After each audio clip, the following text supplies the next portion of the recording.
Salut à toutes et à tous, content de vous retrouver.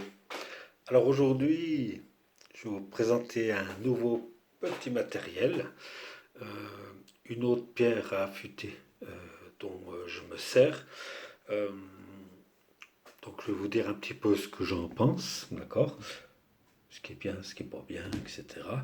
Et puis voilà, puis vous faire partager ma petite expérience. Alors aujourd'hui, je vais vous parler de la pierre Shapton, d'accord? Glassstone, d'accord. Et en numéro de grain, c'est la 500, d'accord. Alors cette pierre-là, je l'ai achetée parce que quand j'ai des gros accros, si j'en ai sur mes lames, des belles encoches, des bouts de chips, je sais pas quoi, il faut des pierres qui soient un petit peu déjà costauds au départ pour pouvoir rattraper, pas y passer des heures et des heures euh, pour ramener le fil comme il faut, quoi, le tranchant comme il faut. Alors, je vous ai déjà présenté mes pierres DMT, qui sont très efficaces, d'accord. Et donc, quand on descend en grain, d'accord, plus le grain est petit, plus ça y envoie du sec, d'accord. Alors, vous me connaissez, je suis pas super bon pour l'affûtage des lames, hein, je m'en cache pas. Mais en même temps, j'ai pas envie de lâcher, j'ai envie d'apprendre. Et puis de toute façon, c'est toujours mieux de savoir faire un minimum que pas du tout. D'accord. Maintenant, j'ai réfléchi. Parce que je voulais acheter une pierre diamantée aussi, à gros grains. Mais quand on n'a pas trop la main, ce qui peut venir après, ce qui va évoluer, hein, à force d'en faire, ça va évoluer. Mais maintenant, c'est vrai que j'en affûte pas tous les jours non plus. Je les éclate pas tous les jours, mes couteaux. Donc voilà, c'est pour ça que j'avance doucement. Mais j'ai réfléchi. Je voulais me reprendre donc une pierre diamantée, d'accord. Mais si je dois rattraper mon couteau sur une pierre diamantée, d'accord, à faible grain, donc à gros cristaux, d'accord, le fait est que, eh ben, il n'y a pas de pardon pour l'erreur. C'est-à-dire que le temps que je me mette bien, etc., je vais y aller, tac. Une fois que la scie est partie, il est parti. Hein, une fois que ça a enlevé le truc, on ne peut pas le recoller. Donc ça ne pardonne pas. D'accord. Donc après avoir réfléchi à ça, en ayant essayé les DMT, je me suis dit, il faut que je trouve une pierre, d'accord, qui soit faite et étudiée pour les métaux de la technologie des poudres, donc avec un HRC élevé. Et donc j'ai fait mes recherches et je suis tombé, j'ai trouvé cette pierre-là qui m'a bien plu. Chapstone, Glassstone, d'accord. Donc c'est une splash and go. Pas besoin de la faire tremper.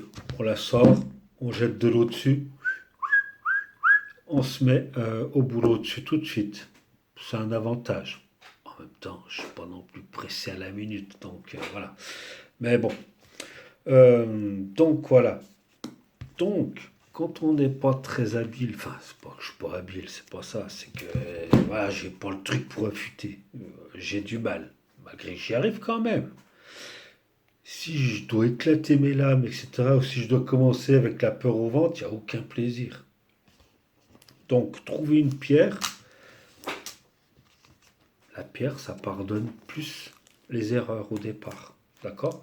On va y passer plus du temps, c'est moins efficace, oui, qu'une pierre diamantée. Parce que pierre diamant, c'est rapide au niveau travail. Je veux dire, voilà, tu passes une heure sur un truc, tu passes 10 minutes sur une pierre diamantée.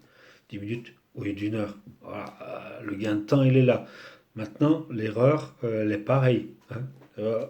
On va arriver avec ça à y aller tranquille, d'accord, tout en travaillant.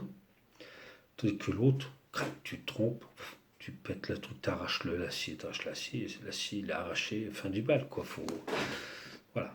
Donc, j'ai pensé, pour moi, pour un gars comme moi, que c'était plus judicieux pour des pierres de gros grains, pour faire du gros travail tout de suite, pour refaire un tranchant, etc., pouvoir y aller plus mollo. Donc voilà, voilà. Donc la pierre, Shepstone, Glassstone 500. Alors j'ai pris 500 parce que je suis allé voir des vidéos et déjà elle travaille assez rapidement. Comme j'ai dit, moi, j'ai pas la classe pour faire ça rapide, tout ça, il faut que je prenne mon temps, etc. Bon voilà, c'est comme ça, je me suis adapté à moi. Rien n'empêche que plus tard, si je peux ou pas, je me reprendrai une 220, une encore inférieure.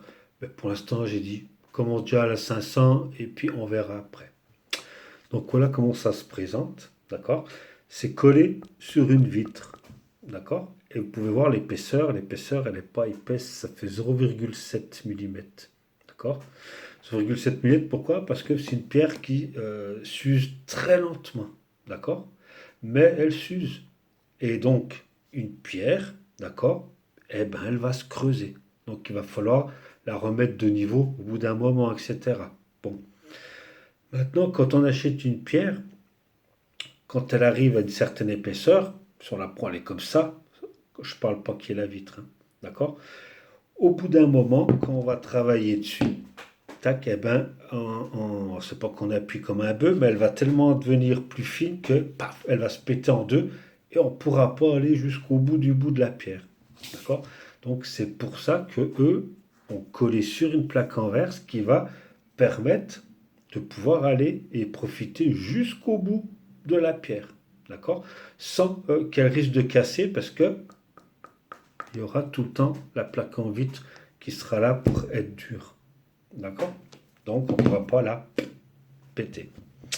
Donc voilà cette pierre, comment ça se présente, d'accord? Donc c'est un grain 500, c'est un grain qui travaille déjà vite. Celle du dessous, c'est de la 220, d'accord? Je n'ai pas voulu attaquer tout de suite, voilà, hein, on va y aller suivant son niveau. Et j'ai dit, je vais commencer par la 500, d'accord? Et après, j'ai mes DMT en diamant pour ça. Et puis, ça, c'est pour les pierres d'un HRC, comme je vous l'ai dit, technologie des poudres, de 60 à 66 dureté d'HRC.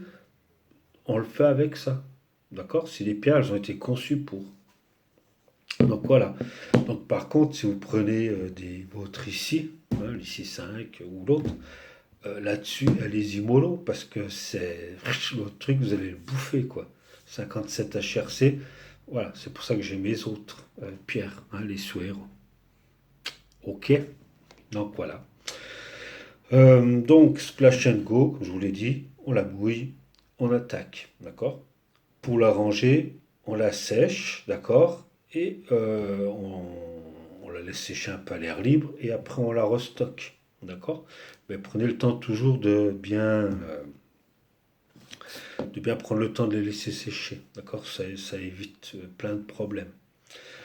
Que vous dire d'autre? Voilà, cette plaque, elle fait 21, je crois, sur 7, un truc comme ça. Comme je vous l'ai dit, pour 0,7 d'épaisseur, le blanc, hein, 0,7 de pierre. Donc elle est super efficace. Je l'ai vu, j'ai essayé, mais je l'ai vu aussi travailler par des professionnels, ils en disaient que du bien, etc. Et c'est vrai qu'on a un bon ressenti. Là, ça renvoie bien à l'information, d'accord? On sait où on est quand ça arrache, etc. On le ressent bien. Donc l'information est pas mal. Il y a peut-être mieux, hein, ça je dis pas, mais bon, je veux dire, voilà. Donc voilà, Pierre Shapton. Je suis bien content de vous proposer ça. Maintenant, il y a plein d'autres marques, il y a plein d'autres pierres, etc. Moi, je partage avec vous ça. Et puis voilà, et puis bah, faites-en ce que vous voulez. Allez, je vous dis tchuss, à bientôt. Prenez soin de la nature, prenez soin de vous. Sortez, profitez, le beau temps est de retour. Faites attention aux tiques, hein, d'accord? Et puis voilà, et puis bah, prenez soin de vous. Et puis je vous dis à bientôt pour un nouveau petit matériel. Ciao, ciao.